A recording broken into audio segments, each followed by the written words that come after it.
This is a video interview for Jacob Lenhoff. I am Brad. I'm Brooke, and this is Charlie. So Jacob asked us some questions. The first question he asked is, when did your baby arrive, and how old is he? Our baby, well, sure, that's an easy question. So our baby arrived on January 27th it was Saturday, so January 7th, 27th of 2024, and it was 8:28 a.m. And yeah, that he was born 7 pounds 1 ounce, and at what was his length? He was 20 inches long. 20 inches, that's what. 20 inches long. So he is now 3 weeks old. He's actually soon to be 4 weeks, because I don't even know what today is. See, when you're a new parent, you don't know the date. Yeah. But he's almost a month old, so that's exciting. Yeah. So. But yeah, we lose track of days now. So. And this is our first baby. I don't know if we mentioned that. It says he's baby number 1. Right now I guess he's an only child. But yeah. And go ahead, Brooke. Okay, so we'll look at question number 2. Okay. When did you find out you were pregnant? Brad, when did you find out you were pregnant? I found out I was pregnant. He wanted to know when we found out we were pregnant, what symptoms made us think that, and if there was anything else that we might have thought that it was at first. So I guess I can take that one. Yeah. So we had been pregnant before, so I kind of knew what the symptoms were.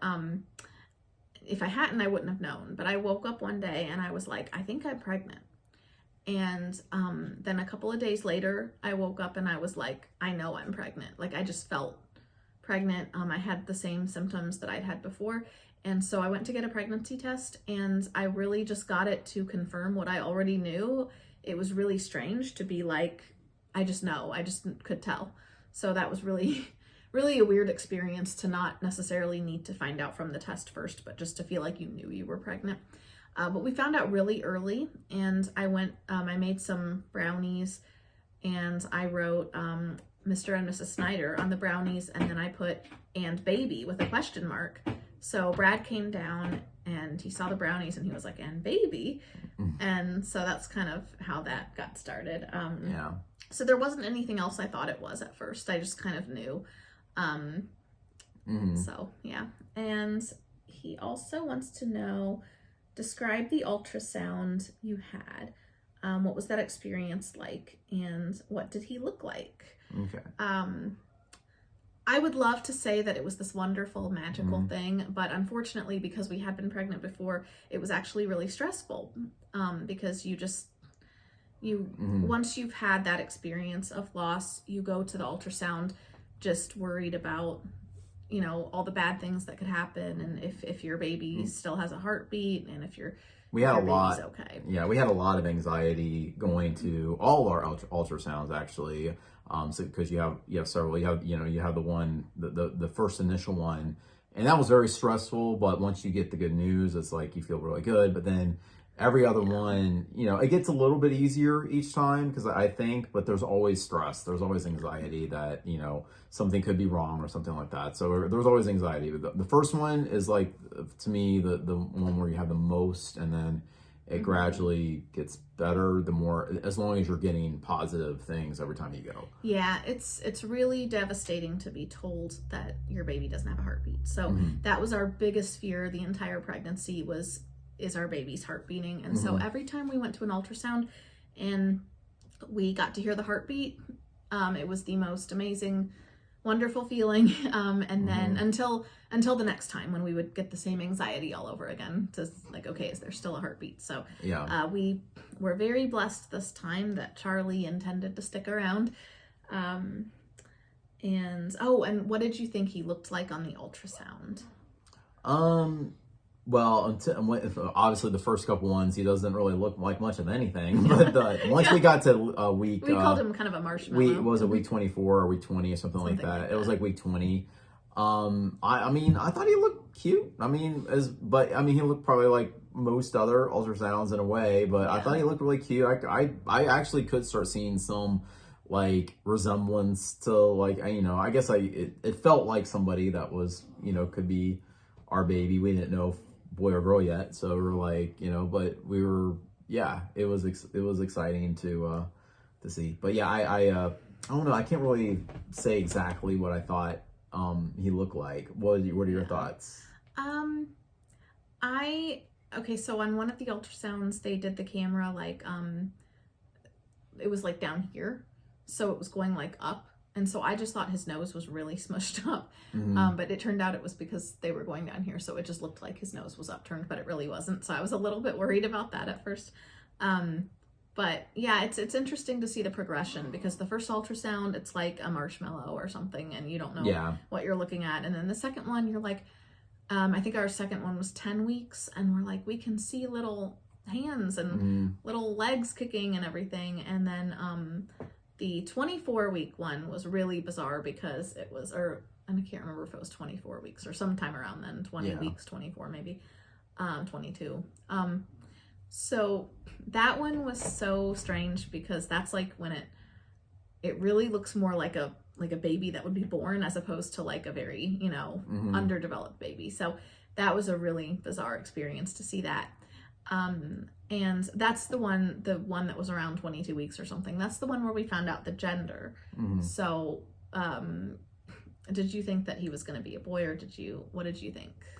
My very first initial gut feeling when you first realized you were pregnant was actually boy. Okay. But it changed because of basically the old wives' tales and her symptoms, and then I went completely girl, and I was actually 90% sure, or even 99% sure it was a girl by the time we got around to the ultrasound. But so I ended up being surprised, but my initial gut instinct when I said I think it's a boy was right, so maybe I should just go with that. So I was initially right, and then I was completely wrong when I changed my mind about it. So a lot of people have a feeling, a lot of women when they're pregnant, they'll have a feeling about if it's a boy or a girl. I actually didn't. I really didn't have any feeling. But I started to think girl just because everyone around me kept saying girl. His mother was actually the only one who said, I think it's a boy. Like one vote for boy. And she was right.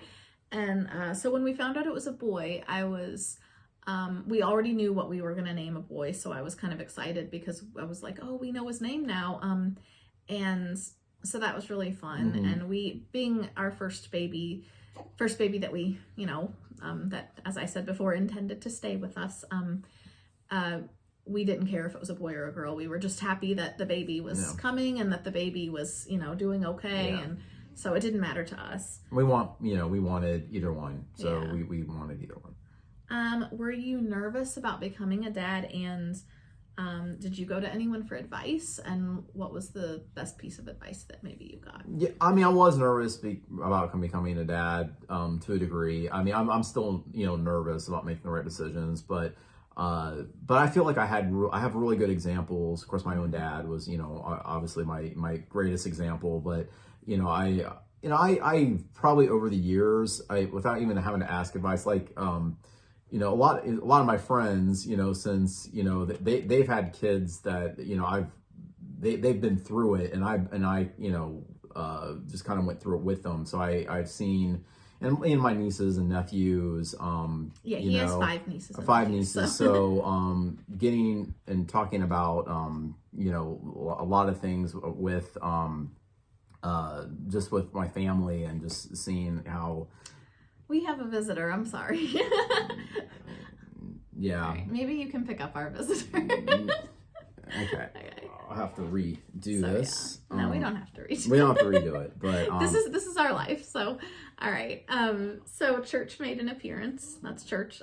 Yeah. So anyway, so you have 5 nieces and nephews. So you kind of went through your siblings, like raising their kids and kind of helping them out, or getting that firsthand example of how to raise kids. And of course your parents were good. So I think the biggest thing was just seeing my nieces and nephews. I think that was probably, and just kind of what they went through and stuff like that. So that was probably the biggest thing for me. Yeah. But there's no specific piece of advice that you kind of help. Specific piece of advice. Kind of everything. That's really hard to think of. Yeah. I mean, I guess recently, just people telling me like just more like about the newborn things, and at each stage I've gotten a lot of advice about the terrible twos. I guess I know about that. Fun times ahead. Yeah, nothing's sticking out at the moment about like a very specific piece other than just overall like what to do when. Well, one thing I know you've talked about a lot is wanting to make sure that your child has a lot of different experiences and being involved in things and kind of gets to try different things out. So that Brad really likes football, but he's not one of those dad that's like, you must play football and be the football star, but he wants his son to get to like experience everything. So try all the different activities, see what you like, see what you're good at, and really get involved in things and just have a lot of experiences. So